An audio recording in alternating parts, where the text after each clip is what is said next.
शुभोदय विद्यार्थियों, मैं हूँ अन्नपूर्णा, आपकी हिंदी प्राध्यापिका। मैं एबीवी सरकारी महाविद्यालय जनगांव में हिंदी विभाग में काम कर रही हूँ। पिछले कक्षा में मैंने आपको हिंदी साहित्य का इतिहास के अंतर्गत आदिकालीन काव्य रचनाओं में रासो काव्य परंपरा के 6 काव्यों के बारे में समझाया था। आज मैं आपको विद्यापति, अमीर खुसरो, संदेश रासक के साथ साथ आदिकालीन अपभ्रंश काव्य और उनके कवि जैन आचार्य और उनके रचनाओं के बारे में समझाऊंगी। सबसे पहले हम विद्यापति के बारे में पढ़ेंगे। विद्यापति मिथिला निवासी थे।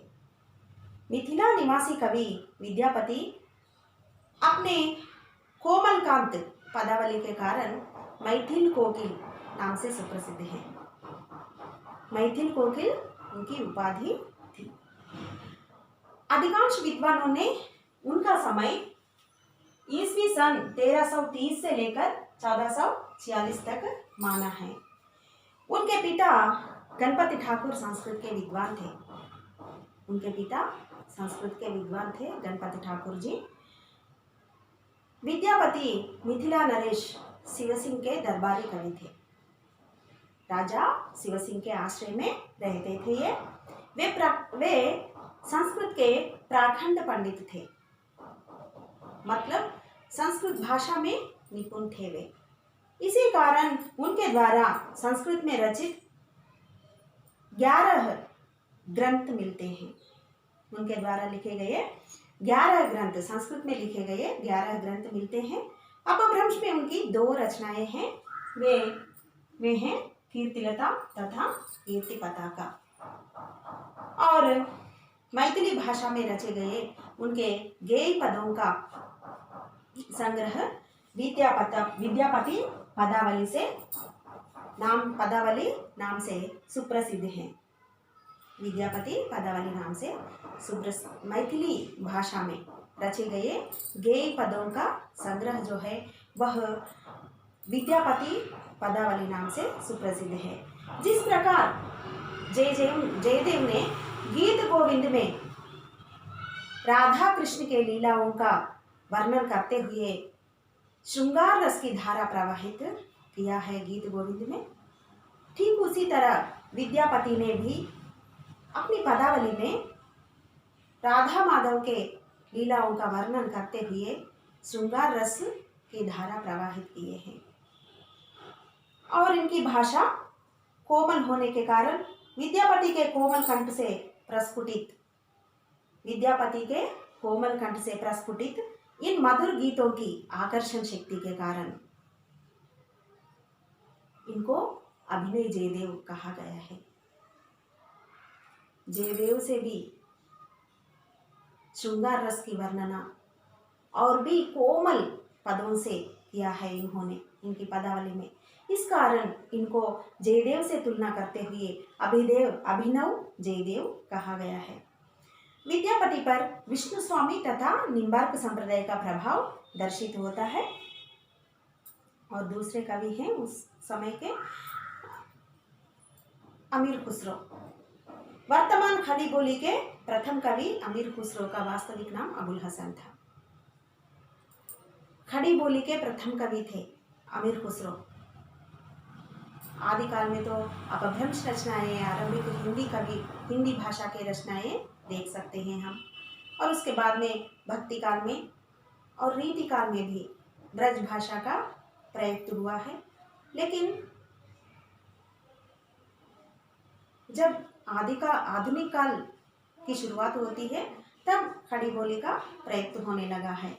लेकिन आदिकाल में ही खड़ी बोली में लिखने वाले कवि अमीर खुसरो हैं। उनका असली नाम अबुल हसन था। उनका जन्म ईस्वी सन 1245 में एटा जिले के पटियाली नामक गांव में हुआ था। उनका जन्म ईस्वी सन 1245 को एटा जिले के पटियाली नामक गांव में हुआ था। उन्होंने अपना संपूर्ण जीवन आश्रयदाता उनके आश्रय में ही व्यतीत किया है।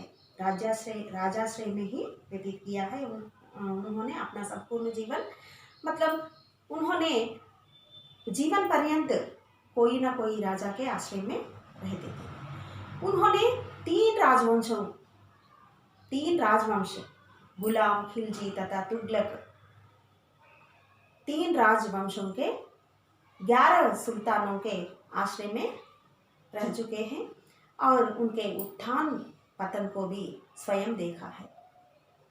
उत्थान मतलब उनकी उच्च स्थिति और पतन मतलब उनका बिगड़ा हुआ स्थिति को उन्होंने स्वयं देखा है। उन्होंने अरबी, फारसी, तुर्की और हिंदी भाषाओं में काव्य लिखे हैं और उन्होंने मूलतः फारसी के कवि होने के कारण ऐतिहासिक मसनवी ग्रंथ भी लिखे हैं। वे सुप्रसिद्ध संत निजामुद्दीन औलिया को अपना गुरु मानते थे। संत निजामुद्दीन औलिया, हजरत निजामुद्दीन की दरगाह दिल्ली में है। वे 13 शताब्दी के एक संत थे, उनकी दरगाह दिल्ली में है। संत निजामुद्दीन को अमीर खुसरो ने अपना गुरु मानते थे। वे ईस्वी सन 1325 तक जीवित रहे थे और हिंदी में उनकी पहेलियाँ, मुकरियाँ, डाकोसला आदि प्रसिद्ध हैं। वे उनकी रचनाएं मनोरंजनात्मक रचनाएं किए थे इन्होंने। इनको हिंदुस्तान का तोता भी कहा गया है। पहेली का मतलब తెలుగులో సామెతలు కాదు, పొడుపు కథలు అంటారు కదా నాన్న, అవి అన్నమాట పొడుపు కథలు పహలి అంటే। खेत में उपजे सब कोई खाए, घर में उपजे घर को खाए। इसका मतलब है खेत में मतलब అంటే పొలంలో ఏదైతే పండిస్తామో అది అందరూ తింటారు। పొలంలో పండిన పంట అందరూ తింటారు, కానీ ఇంటిలో పండిన పంట ఇంటి వాళ్ళే తినాలి అంటున్నాడు। అంటే అర్థం ఏంటి అంటే ఇంటిలో పండిన పంట అంటే కలహాలు, కుటుంబ కలహాలు, గొడవలు, ఇంట్లో తలెత్తే గొడవలు, ఇంట్లో అనుకోవచ్చు, అది దేశంలో కూడా అనుకోవచ్చు। అంతర్గత కలహాలు, దేశంలో అయితే అంతర్గత కలహాలు, వాటిని ఎవరు అనుభవించాలి? उनका नतीजा जो है वो अंतर्गत कलह जो है, उनका नतीजा जो है हमें ही भोगना है। जो घर में हो या हमारे देश में भी अंतर्गत कलह जो होते हैं उनका नतीजा हमको ही भोगना है, यह कहना चाहते हैं कवि। खुसरो अच्छे गायक भी थे। वे कव्वाली और तराना के विशेषज्ञ थे। खुसरो कवि होने के साथ साथ अच्छे गायक भी थे और वे कव्वालियाँ गाते थे और तराना में भी विशेषज्ञ थे। ओके। और संदेश रासक, और एक है संदेश रासक। यह एक काव्य है संदेश रासक। 11वीं सदी का खंड काव्य है। संदेश रासक 11वीं सदी का खंड काव्य है। इसके रचयिता अब्दुल रहमान है। वे संस्कृत, प्राकृत तथा अपभ्रंश के ज्ञाता थे। इस कवि को भी 3 भाषाओं पर अधिकार था, संस्कृत, अपभ्रंश तथा प्राकृत। संस्कृत, प्राकृत तथा अपभ्रंश भाषाओं पर इनको अधिकार था। यह एक वियोग श्रृंगार काव्य है। संदेश रासक जो है ये एक वियोग श्रृंगार का काव्य है। इस काव्य 3 खंडों में विभाजित है और 223 छंदों का रचना है ये। इस रचना का इतिवृत्त इस प्रकार है। विजयनगर की एक वियोगिनी स्त्री, वियोगिनी मतलब विरहिणी, वियोगिनी मतलब वह अपने पति से दूर है। पति एक जगह है, पत्नी एक जगह है, वो दोनों एक जगह नहीं है, अलग अलग है। इसलिए वह अपने पति का इंतजार कर रही है, अपने पति का राह देख रही है। उससे अलग रहकर वह बहुत परेशान है, बहुत दुखित है वो। इसलिए वह वियोगिनी स्त्री पति के वियोग में राजमार्ग के पति को रोकती है। अपने उस वियोगिनी स्त्री अपने पति के वियोग में वह राजमार्ग से निकलता हुआ एक पति को रोकती है। रोककर वह कहती है, यह पथिक सामोर से आया था, यह पथिक सामोर नामक जगह से आ रहा था और वह स्तंभ तीर्थ जा रहा था जहाँ इस स्त्री का पति गया था। स्तंभ तीर्थ जा रहा है वह पथिक, इस स्त्री का पति भी स्तंभ तीर्थ में ही था, इसलिए वह उस पथिक को रोकती है और वह स्त्री अपनी भावनाओं की मार्मिक अभिव्यक्ति उस पथिक के सम्मुख करती है। अपनी भावनाओं की मार्मिक अभिव्यक्ति मतलब अपने पति से दूर रहकर वह कितना परेशान है, वह कितना दुखित है, उसके वियोग में वह कितना रोती है, तड़पती है, ये सब उसको बताती है, उसको उसके सामने अभिव्यक्त करती है।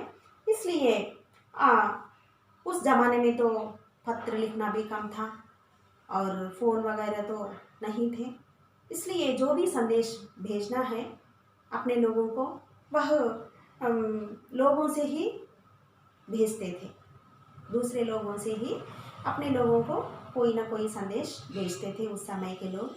इसलिए यह स्त्री भी उसके पति को इस पथिक के दौरान संदेश भेजती है और अंत में उसका पति उसके पास आ जाता है। और इसमें दोहा छंद का प्रयोग हुआ है। इस काव्य की भाषा अपभ्रंश है। ओके, आदिकाल की अपभ्रंश भाषा में रचित काव्य रचनाएं, आदिकाल की अपभ्रंश भाषा में रचित काव्य रचनाएं देखा जाए तो कवि धनपाल की कथा काव्य भविष्यत कथा ये 10वीं शताब्दी की रचना है। ये प्रसिद्ध है। भविष्यत कथा, धनपाल की कथा काव्य भविष्यत कथा जो है वह बहुत प्रसिद्ध है उस समय में, जिसका उद्देश्य धार्मिक शिक्षा है। इस काव्य का उद्देश्य धार्मिक शिक्षा है। इसमें वणिक पुत्र भविष्यदत्त की कहानी है। इस काव्य में वणिक पुत्र भविष्यदत्त की कहानी है। दूसरी रचना पाहुड़ दोहा है। पाहुड़ दोहा इसके रचयिता राम सिंह है। यह 222 दोहों का लघु रचना है। यह 222 दोहों की लघु रचना है। यह भी धार्मिक सिद्धांत ग्रंथ है। और अन्य रचनाएं प्राकृत पैंगलम, विद्याधर शारंग, जज्जल आदि कवियों की रचनाएं हैं। इसमें वीर, श्रृंगार, भक्ति तथा नीति का समावेश है। शारंगधर, जज्जल आदि रचनाओं में वीर, श्रृंगार, भक्ति तथा नीति का समावेश है। ढोला मारूरा दूहा यही एक लोक काव्य है। लोक काव्य అంటే జానపద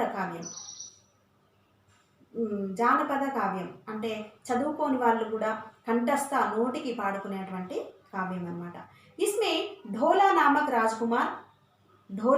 राजकुमार तथा मारवानी नामक राजकुमारी की प्रेम कथा वर्णित है। इसमें विवाह की मार्मिक अभिव्यक्ति हुई है। इसमें विवाह के संबंध में मार्मिक अभिव्यक्ति हुई है इस काव्य में। इसलिए राजस्थान में यह बहुत लोकप्रिय काव्य है। राजस्थान में यह बहुत लोक काव्य है। लोक काव्य तो लोकप्रिय होते हैं ही। और हम जैन साहित्य के बारे में देखेंगे। जैन साहित्य में जैन कवि स्वयंभू द्वारा रचित पवुम चेरिवु रचना प्रसिद्ध है। जैन साहित्य में जैन कवि स्वयंभू द्वारा रचित पवुम चेरिवु, इसको पद्मचरित भी कहा जाता है, यह बहुत प्रसिद्ध है। स्वयंभू को अपभ्रंश का वाल्मीकि कहा जाता है। पवुम चेरिवु रामायण है। पवुम चेरिवु में राम की कथा है, इसलिए इसको रामायण, अपभ्रंश रामायण भी कहते हैं, जिसमें केवल 5 कांड हैं। इस रामायण में तो केवल 5 कांड हैं। और एक रचना श्रावकाचार्य जैन आचार्य देवसेन द्वारा रचित है ये, जिसमें जैन धर्म के आचार विचारों का प्रतिपादन दोहा छंद में है। हाँ, श्रावकाचार्य तो आचार्य देवसेन ने लिखा है। इसमें जैन धर्म के नियम सिद्धांतों का प्रतिपादन किया है दोहा छंद में। और एक रचना है भरतेश्वर बाहुबली रस, शालिभद्र सूरी द्वारा रचित है। इसमें बाहुबली का चरित्र वर्णन है। बाहुबली चरित्र का वर्णन है इसमें। चंदनबाला रास यह काव्य आसगु नामक कवि द्वारा रचित खंड काव्य है। इसमें चंपा नगरी के राजा दधिवाहन की पुत्री चंदनबाला की कहानी है। चंदनबाला रास में चंपा नगरी के राजा दधिवाहन की पुत्री चंदनबाला की कहानी है इसमें, जो अंत में जैन धर्म की दीक्षा ग्रहण करती है। और अंतिम और आखिरी स्थूलिभद्र रास इस काव्य के रचयिता जिन धर्म सूरी है। इस काव्य में स्थूलिभद्र का जीवन चरित्र लिखा गया है, जो अंत में जैन धर्म की दीक्षा ग्रहण करते हैं। यह है बच्चों, इससे हिंदी साहित्य का इतिहास में आदिकाल जो है वो पूरा हो गया है। आप भी घर पर एक बार दोहराइए पाठ को और सावधान रहिए। धन्यवाद।